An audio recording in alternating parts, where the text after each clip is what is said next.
இன்றைக்கி நாங்கள் ஒரு ஃபங்க்ஷனுக்கு கிளம்பிட்டுருக்கோம். எங்கள் வீட்டு குட்டி பிள்ளை பாருங்கள், இந்த ட்ரெஸ் வேணாம், அந்த ட்ரெஸ் வேணான்னு சொல்லிட்டு ஒரே முரண்டு பிடிச்சிட்டு இருந்தாங்க. இது எங்கள் நாத்தனார் பொண்ணு தான். ஆல்ரெடி ஒரு ட்ரெஸ் போட்டுட்டு இருந்தாங்க. அதை கழட்டி தூக்கி போட்டு வச்சிருக்கா பாருங்க. இன்னொரு ட்ரெஸ் போட்டதுக்கப்புறமும் இது எனக்கு பிடிக்கல, வேறு ட்ரெஸ் வேணும்னு சொல்லிட்டு ஒரே மூஞ்சியை வந்து திருப்பி வச்சுட்டு இருந்தா. இந்த ட்ரெஸ் தான் இருக்குது, வேறு இல்லைன்னு சொன்னதுக்கப்புறம் ஒரு வழியாக போட்டுட்டு கிளம்பியாச்சு. பிள்ளைங்களாம் கிளம்புனதுக்கப்புறம் தான் நாங்களும் கிளம்புனோம்.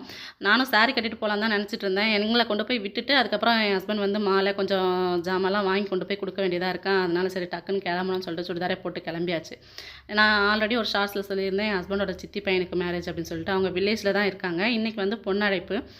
அதுக்காக நாங்கள் போயிருந்தோம், ஈவினிங் போயிருந்தோம்.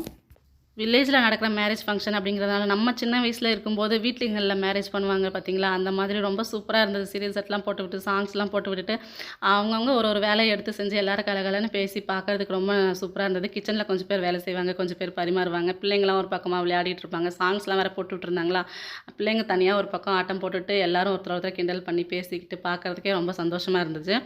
பொண்ணு வந்து பொண்ணு வீட்டிலேருந்து அழைச்சிட்டு வருவாங்க இல்லையா மாப்பிள்ளை வீட்டுக்கு. இப்போ வந்து பொண்ணு வந்தாச்சு. வந்ததுக்கப்புறம் மணமகளே மருமகளே வாராய் அந்த பாட்டு போட்டு விட்டுருந்தாங்க. ரொம்ப சூப்பராக இருந்துச்சுங்க.